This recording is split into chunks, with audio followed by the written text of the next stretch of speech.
Assalamualaikum warahmatullahi wabarakatuh. Waalaikumsalam warahmatullahi wabarakatuh. Selamat pagi semua. Pagi, Bu. Alhamdulillah rabbil alamin. Shalatu wassalamu ala asrafil anbiya'i wal mursalin wa ala alihi wa sahbihi rasulillahi ajma'in. Pertama, bersyukur kita kepada Allah Subhanahu wa Ta'ala. Pada pagi menjelang siang ini kita masih diberikan kesehatan sehingga kita bisa hadir sama-sama di sekolah yang kita cinta ini, di SMP Negeri 3 Bunan. Selanjutnya berselawat kita kepada Nabi besar Muhammad sallallahu alaihi wasallam dengan melafazkan Allahumma sholli ala sayyidina Muhammad wa ala ali sayyidina Muhammad. Mudah-mudahan senantiasa berselawat kita mendapatkan syafaat pertolongannya di yaumil akhir nanti. Amin ya robbal alamin. Ibu kepala sekolah yang saya hormati, bapak-bapak, ibu-ibu, majelis guru yang saya hormati, mari kita buka kegiatan pada hari ini dengan mengucapkan basmalah. Bismillahirrahmanirrahim. Kita masuki acara yang pertama adalah kata sambutan dari kepala sekolah. Dalam hal ini akan diwakilkan oleh Ibu Rizky Febriani MSI. Kepada Ibu, waktu dan sempat disilahkan.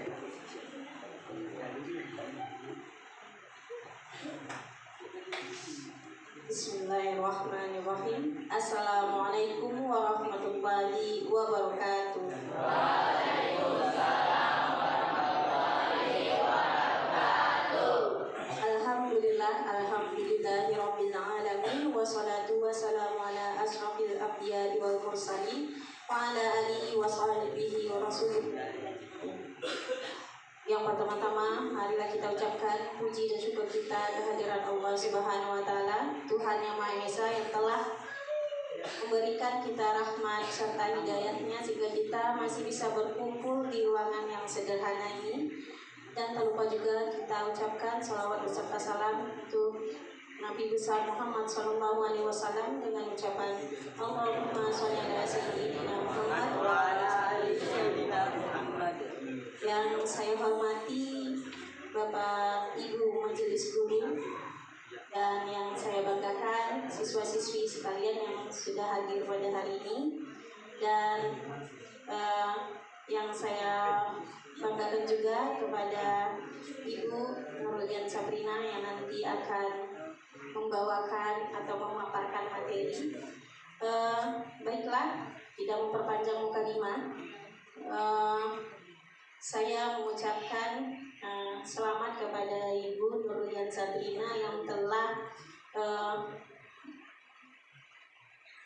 berjalan saat ini dalam program calon guru bergerak, dan hari ini kita semua akan mendengarkan pemaparan beliau tentang menyebarkan pemahaman dan penerapan yang dilakukan dalam praktik baik aksi nyatanya, yaitu penerapan budaya positif yang diterapkan di SMP Negeri 3 Bulan ini. Jadi kepada kita semua untuk dengan seksama memperhatikan serta nanti bisa mempraktekkan penerapan budaya positif ini nanti di lingkungan sekolah kita.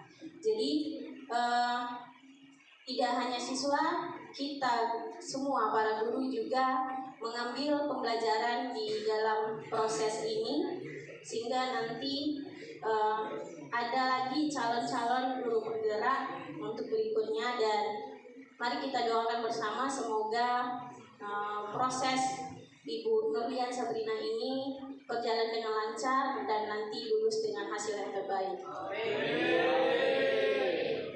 Mungkin itu saja yang bisa saya sampaikan.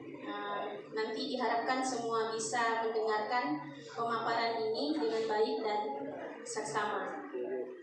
Sekian dari saya. Wassalamualaikum warahmatullahi wabarakatuh.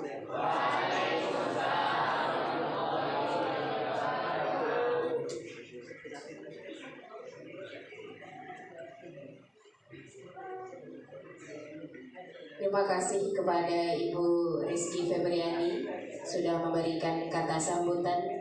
Selanjutnya kita masuki acara selanjutnya, yaitu doa yang akan dipandu oleh Bapak Nazarudin SPDI. Kepada Bapak, waktu dan tempat disilakan.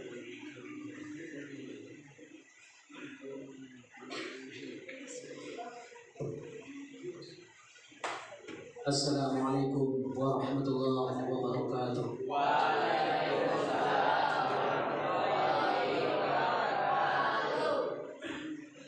أعوذ بالله من الشيطان الرجيم.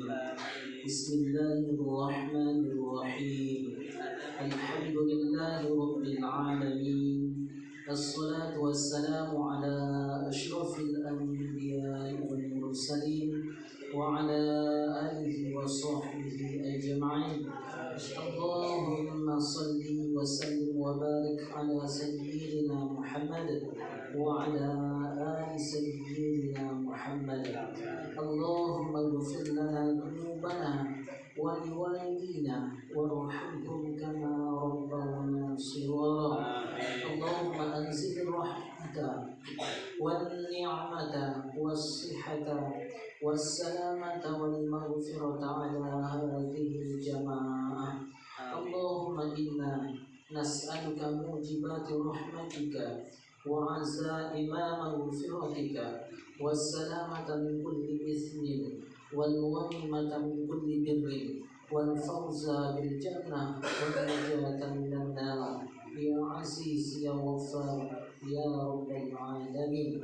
اللهم إنا نسألك السلامة في الدين وعافية في الجسد وزيادة في العلم وبركة في الرزق وتوبة قبل الموت ورحمة عند الموت ومغفرة بعد الموت إنك على كل شيء قدير.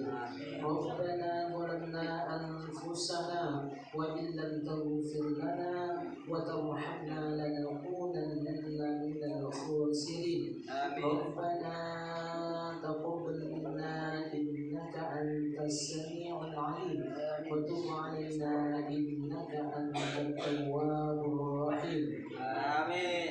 اللهم بارك لنا في أسماعنا وأبصارنا وقلوبنا وأزواجنا وذرياتنا وتب علينا إنك أنت التواب الرحيم. ربنا آتنا في الدنيا حسنة وفي الآخرة حسنة وقنا عذاب النار. وصلى الله على سيدنا محمد وعلى آله وصحبه أجمعين. سبحان ربك رب العزة عما يصفون والسلام على المرسلين والحمد لله رب العالمين. Assalamualaikum warahmatullahi wabarakatuh.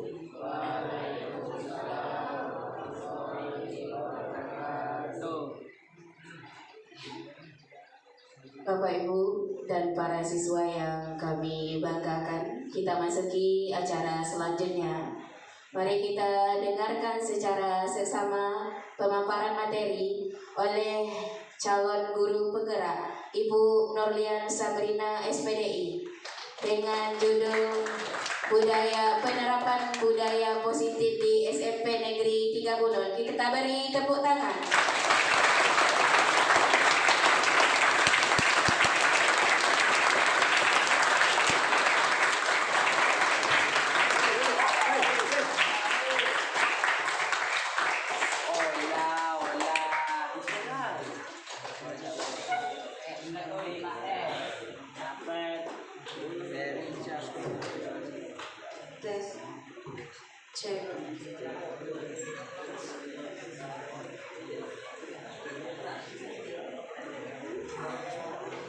Baik semuanya, Assalamualaikum warahmatullahi